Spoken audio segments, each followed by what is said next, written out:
Justement, qu'est-ce qu'on apprend en deuxième année de médecine? Donc on a des cours en fait d'imagerie médicale, donc tout ce qui va être les rayons X, gamma, etc., le scanner, les radios, tout ça en fait, on reprend quelques bases qu'on a pu voir en PACES, par exemple je sais pas sur la RMN avec T1, le temps de relaxation, etc., transversal, longitudinal, T1, T2. Et sur ces cours, le but c'est vraiment en fait de comprendre à quoi servent les examens, sur quoi ils sont indiqués. Vu qu'on a quelques cours de sémiologie sur l'imagerie médicale, quelles sont les contre-indications pour, je sais pas, pour l'IRM par exemple. Quelqu'un qui va avoir un truc en métallique sur soi complètement contre-indiqué, de faire un IRM. On apprend les dangers en fait aussi des irradiations, même si la dose reste faible, il y a certains cas où il vaut mieux pas. On apprend, le but c'est vraiment de comprendre en fait le principe physique. On ne fait pas des études d'ingénieur, donc ça reste assez basique, mais au moins quand on voit la machine, c'est pas juste la machine qui sort l'image. En fait non, on sait exactement à peu près, enfin pas exactement, mais on sait à peu près comment ça marche. Et on sait ensuite comment interpréter les images et ce que ça nous sort. Donc voilà, c'est vraiment le but. On a les cours de CBH. Donc voilà, pour l'instant je vous parle des cours assez théoriques. Les cours de CBH, concept biologique de l'homme. Ce qui est marrant, c'est que par exemple sur mon blog, j'ai eu quelques commentaires déjà de P2 qui me disaient bah oui, c'est marrant, on n'a pas du tout les mêmes intitulés de cours, donc j'imagine que c'est complètement différent d'une fac à une autre, même si je pense quand même qu'au final on apprend à peu près la même chose. J'espère quand même, ce serait bien. Donc même si c'est pas ordonné exactement pareil, je pense qu'on apprend la même chose. Et qu'est-ce que c'est que les cours concept biologique de l'homme? En fait, c'est toute la physiologie de base qu'on va réutiliser après dans les autres matières. Donc on va avoir beaucoup d'histologie. Je hais l'histologie, je déteste l'histologie, je sais pas à quoi ça sert, mais ça sert. Enfin, les professeurs m'ont dit oui, il faut que tu le saches, ça sera utile pour plus tard. Donc voilà, on a des cours d'histologie avec tous les épithéliums, les trucs, enfin bref, vous voyez ma tête là, comment ça... Bon, ça m'énerve, surtout que j'ai eu la CBH en rattrapage et je me suis fait chier à apprendre toute l'histo avec les couches et les organes et les machins. Il y a des tonnes et des tonnes, enfin moi je hais l'histo, enfin bref, je pense que je vais pas le dire 15 fois parce que vous m'avez compris. Donc voilà, cours d'histologie, ensuite cours de physiologie rénale, un petit peu sur l'organe des sens, on va avoir plein de cours assez basiques sur, je sais pas, l'appareil respiratoire, comment la capacité vitale, l'examen de base de l'appareil respiratoire, donc voilà tout ce qui va être physiologie basique. Donc ça c'est le concept biologique de l'homme, c'est la plus dure de nos matières, c'est la matière de P2 qu'on retient clairement. Voilà, bon, j'ai vaincu la CBH. C'est bon, c'est fini pour moi. En concept biologique de l'homme aussi, on va aussi voir tout ce qui va être les muscles, la formation du mouvement avec l'utilisation de l'ATP, la contraction des sarcomères, etc. Donc voilà, vous voyez qu'on reprend quelques bases quand même dans certaines matières. Dans plein de matières, on reprend des petites bases, pas grand chose, mais on reprend souvent certains petits trucs qu'on a pu voir en PACES. On a les cours de nutrition, donc les cours de nutrition en fait c'est de la biochimie mais dans le corps humain. Donc vous avez vu sûrement le cycle de Krebs. Bah là on va voir le cycle de Krebs mais les réactions anaplérotiques, tout ce qu'il y a autour. On va voir le métabolisme pour fabriquer de l'énergie, donc la glycolyse mais en plus compliqué, la manière dont on stocke aussi le glucose, comment on l'utilise, production de l'ATP, etc. En fait tout ce que vous avez pu voir déjà un petit peu peut-être en PACES mais en plus poussé. Et puis aussi en nutrition, on a un peu de sémiologie de la nutrition, donc la dénutrition, etc. L'examen clinique en nutrition, comment ça se passe, voilà. On a les cours d'hémato-immuno, donc voilà, la défense immunitaire en plus poussé que ce qu'on a pu voir au lycée ou en PACES. Et puis ensuite, qui va être globules rouges, le sang, etc. Pareil, on apprend pas mal de choses, la coagulation, on apprend plein de trucs dessus. Des connaissances assez théoriques, mais certaines peuvent être remises en pratique, mais d'une part c'est important, même si ça va pas être directement utile, c'est important de savoir comment l'ensemble fonctionne avant de pouvoir rentrer dans le détail. Et même si justement comme je disais, la P2D1 c'est vraiment le socle, c'est la base, et si on maîtrise pas ce socle, il faudrait y revenir en tant qu'externe et on perd du temps en fait à revenir dans ces cours là, donc c'est mieux de les maîtriser. Ensuite on a des cours sur le traitement médicamenteux. Qu'est-ce que c'est que ça? C'est un peu la manière dont agissent les médicaments dans l'organisme, des différents types de médicaments, des différents types d'actions. On revoit un petit peu tout ce qui est AMM mis sur le marché, donc ça c'est assez basique, et d'autres cours un peu plus compliqués avec plein de noms de molécules, voilà, et le fonctionnement interne. On a d'autres cours théoriques, c'est la base pathologie, base cellulaire des pathologies, donc voilà, on voit un peu, je sais pas, le diabète, comment ça se passe à l'intérieur, qu'est-ce qu'il y a comme type de diabète, qu'est-ce qu'il y a comme problème, pourquoi c'est pas sensible à l'insuline dans tel cas, qu'est-ce qui se passe au niveau des récepteurs. Donc voilà aussi des cours un peu plus théoriques. Moi c'est pas forcément ce que je préfère, mais je vois l'utilité, c'est important. Ensuite, forcément, on a les cours de sémiologie, donc ça c'est au début de l'année, les cours de sémiologie en fait qui nous apprennent vraiment la base de la sémiologie, comment on fait un examen clinique dans tel ou tel cas. En fait, la sémiologie c'est quoi? C'est l'étude des signes cliniques en fonction des pathologies, comment faire un examen médical par exemple. D'ailleurs, j'en ai fait un article sur mon blog pour comment on fait un examen clinique, que vous pouvez aller voir, ça peut être sympa. Vous comprendrez un petit peu après pourquoi est-ce que le médecin il vous pose telle ou telle question. Et donc voilà, on apprend vraiment la base. Et une fois qu'on a eu ces cours-là, après on a les cours appareil par appareil. Donc on voit pas tous les appareils en P2, mais on en voit déjà pas mal. On voit l'appareil cardiovasculaire, donc on apprend à faire l'examen clinique cardiovasculaire. Quels sont les signes cliniques par exemple qui vont te donner une insuffisance cardiaque gauche ou droite? Pourquoi est-ce que tu as des œdèmes à tel endroit? Comment on fait pour ausculter en fait? Et qu'est-ce qui se passe? Qu'est-ce qu'on entend? Il y a plein de différents types de bruit, souffle par exemple à telle ou telle valve, si on l'entend à tel ou tel endroit ça veut dire quoi, etc.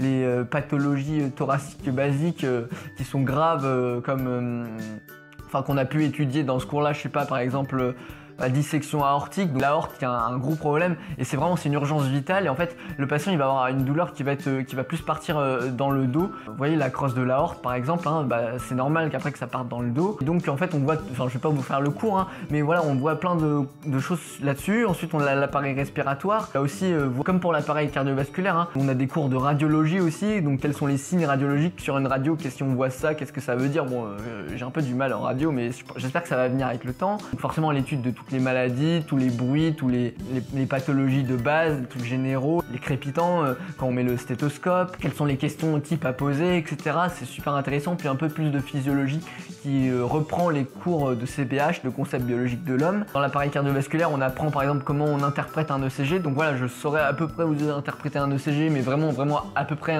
Alors que par exemple, j'ai fait quelques ECG dans une clinique pour gagner un peu d'argent de poche, et je voyais le cardiologue qui passait derrière moi et en 3 secondes, il jetait un œil et il savait déjà te dire c'était quoi que le patient avait, alors que moi il me faut 15 minutes, enfin peut-être pas 15 minutes, mais il faut beaucoup de temps pour le lire petit à petit, et je suis même pas sûr de tout trouver parce que bon c'est pas évident, mais voilà. Et on a aussi l'uronéphro, donc voilà, toutes les pathologies de l'appareil vésical, les mictions difficiles, quand c'est coincé, quand c'est bloqué, qu'est-ce qui se passe, etc. On apprend plein de trucs et c'est vraiment très très très intéressant. Et vraiment en fait ce qui est génial avec ces cours, c'est que contrairement à la P1, c'est vraiment du concret et des connaissances. Après on va en stage et justement je vais en reparler, et ce sont vraiment des connaissances qui sont très pratiques, même les connaissances de physiologie qu'on peut réappliquer en stage, et ça c'est génial. On voit l'utilité directe, concrète, et forcément même si apprendre les cours c'est chiant, là tu te dis bon, je les apprends pas pour rien quoi, c'est quelque chose qui va m'être utile dans la vie, donc il faut que je le sache, et c'est vraiment une grosse aide à la motivation. Et la preuve que je peux les appliquer en stage, par exemple on a des stages, je vais en parler là juste tout de suite,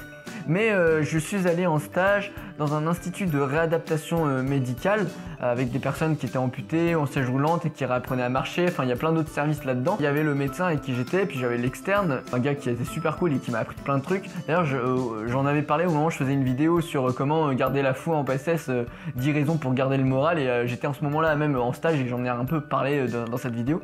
Le gars qui m'a appris plein de trucs, et le prof, il y a un moment, le professeur, il avait dit mais pourquoi est-ce que ce patient il a une polyglobulie, citer toutes les causes de polyglobulie possibles. Donc, du coup, j'ai pu reprendre des cours de P2 et j'étais même meilleur que l'externe qui en avait oublié certains. La preuve que même les cours de physio, ça peut être carrément utile. Justement, les stages, parlons-en. Qu'est-ce qu'il y a comme stage en deuxième année de médecine? Alors, premier stage qui est commun à tout le monde, là c'est parce que c'est très fac dépendant, c'est le stage infirmier. Comment ça se passe le stage infirmier? Pendant les vacances d'été, ou alors il y a même d'autres facs, par exemple je crois c'est à Metz, le stage infirmier il se passe pendant la deuxième année, au début de l'année en septembre. Et nous, et la plupart, la grande majorité des facs, c'est pendant les grandes vacances, et donc on va dans un service à peu près 3 semaines et on suit les horaires d'une équipe infirmière. Et après le service, ça dépend un peu de ton classement. Alors il y a des facs où tu le choisis pas. Chez nous on le choisit pas. Par contre selon le classement on peut choisir si c'est juillet ou si c'est août. C'est pratique pour prévoir ses vacances.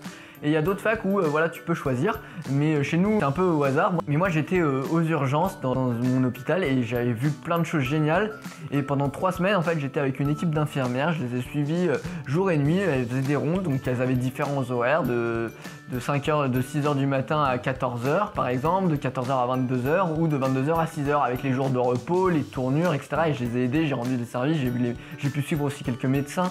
Enfin, j'ai pu voir plein de choses. Après, il y a d'autres gens, ils pouvaient se retrouver je sais pas, en gérontologie dans une maison de retraite, d'autres pouvaient se retrouver en cardiologie, d'autres en pneumologie. Moi j'étais aux urgences, j'étais vraiment ultra heureux. Et ensuite en deuxième année, donc comme je le disais, c'est assez fac dépendant, il y a plein de facs. Sur mon blog, il disait, ou même sur d'autres blogs, que je pouvais lire, oui, bon, la deuxième année, vous verrez, en troisième année, ça sera déjà un peu plus marrant parce que vous aurez plusieurs stages vraiment à l'hôpital. Par exemple, Dr Mouche, il me disait dans une de ses VS, il me disait, ouais, bah chez nous à Bordeaux, je crois, il n'y a pas vraiment de stage en deuxième année, donc c'est pas cool.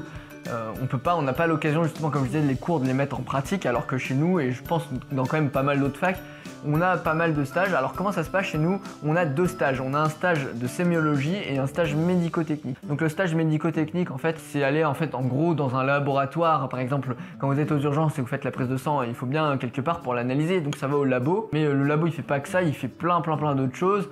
Par exemple, en cours, en PACES, vous avez peut-être vu tout ce qui était PCR, séquençage, génomique, bah on fait ça aussi. Donc moi, j'étais à l'Institut de biologie clinique pendant 3 semaines avec une interne et en gros, on voyait un peu comment ça se passait. Bon, je vais donner mon avis sur ce stage, j'ai trouvé que c'était très enrichissant, on a appris plein de choses et puis je pense que c'est important d'aller voir comment les gens qui sont dans ce service travaillent parce que derrière, c'est important de savoir que quand on donne un examen à faire, on prescrit un examen, bah, ça engendre du travail et puis aussi il faut comprendre le fait d'être travaillé dans ce stage, des fois ils ont des problèmes entre le médecin qui veut tout de suite la réponse à son examen et l'autre, l'équipe qui peut pas la fournir ou par exemple ils veulent que ça soit fait de telle manière mais les infirmières vont pas forcément, ou les infirmières ou le médecin ou la personne qui fait l'examen va pas forcément le faire de cette manière là et donc ça ralentit et donc il y a des petits problèmes et le fait d'avoir été en stage dans ce service là ça me permet un peu de savoir comment ça se passe.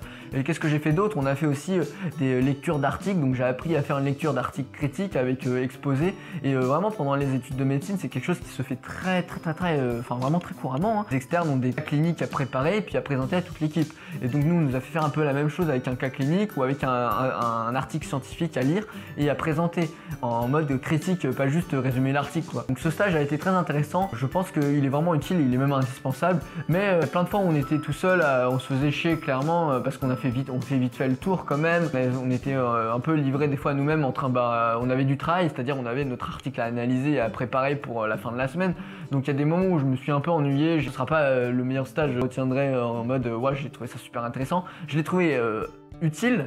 Oui, mais intéressant, non, je me suis un peu ennuyé par moment. C'est pas parce que éventuellement des profs de ma fac pourraient me regarder, mais je vais être honnête, je pense que c'est un stage utile. Ensuite, le stage de sémiologie. Le stage de sémiologie, là, donc on est dispatché dans les services, et là, vraiment le but, c'est, je vous ai parlé des cours de sémiologie où on apprend un peu la base, comment faire un examen clinique en général, les questions posées, faire l'anamnèse du patient, lui demander son mode de vie, les traitements qu'il a en ce moment, etc., etc. Je vais pas vous faire l'examen clinique là maintenant, mais voilà. Et ça, dans ce stage de sémiologie, le but c'est de le mettre en pratique. C'est-à-dire qu'il faut qu'on t'envoie, il faut que tu saches aller voir un patient et lui faire l'examen de base. Il faut que tu saches le faire. En tout cas, c'est l'objectif. Et en sortant de ce stage. Et donc voilà, moi je me suis retrouvé, comme je vous l'ai dit, dans un service de réadaptation médicale. Et voilà, j'avais l'externe et ils m'ont envoyé faire de temps en temps des examens cliniques aux patients. J'ai appris à faire l'examen cardiovasculaire, utiliser le stéthoscope. Bon, c'est pas encore ça, il faut vraiment que je m'améliore, mais c'est normal, on est encore en train d'apprendre. Mais c'est des stages, c'est vraiment, on est en pratique. Après, bon, c'est vrai que comme quand on est dans le service, on est le petit P2 un peu insignifiant face aux grands professeurs ou même aux externes ou aux internes. Voilà. Et donc même par rapport au patient, il croit, en fait ça c'est un truc de ouf, c'est que quand tu mets ta blouse, le patient il ne voit plus pareil. Il voit que tu es jeune et tout, mais il te prend même pratiquement pour un médecin, c'est-à-dire que moi je faisais des ECG dans une clinique et il y avait un des patients, juste il me disait est-ce que vous pouvez me dire ce que j'ai, il m'a pas dit docteur, mais il m'a dit alors vous en pensez quoi de mon examen, qu'est-ce que vous pouvez dire, qu'est-ce que j'ai bah moi non, à moins que vous vouliez perdre une demi-heure, que je passe une demi-heure à chercher et je suis même pas sûr de trouver le bon truc, mais voilà c'est un truc de fou, mais c'est des stages vraiment c'est passionnant. On a vraiment l'impression d'enfin entrer dans l'univers médical, mais c'est surtout en fait, c'est même ce sentiment-là dans le stage infirmier. On se dit voilà, ça y est, j'ai fait ma PACES, j'ai réussi à passer ma PACES, et ça y est, enfin j'entre dans la vraie vie, dans les vraies études de médecine, et enfin j'apprends des trucs utiles, enfin je suis dans ce nouveau monde là, on est émerveillé en fait, c'est un truc voilà. Et ce sentiment, je l'ai toujours un peu eu en deuxième année, même si un peu moins vu que là c'était moins nouveau, mais quand même. Donc voilà, le stage de sémiologie où le but c'est d'apprendre à faire l'examen clinique. Et ensuite en T1, mais j'en parlerai dans un autre jour, enfin quand je ferai ma vidéo sur la troisième année, on a aussi pas mal d'autres stages.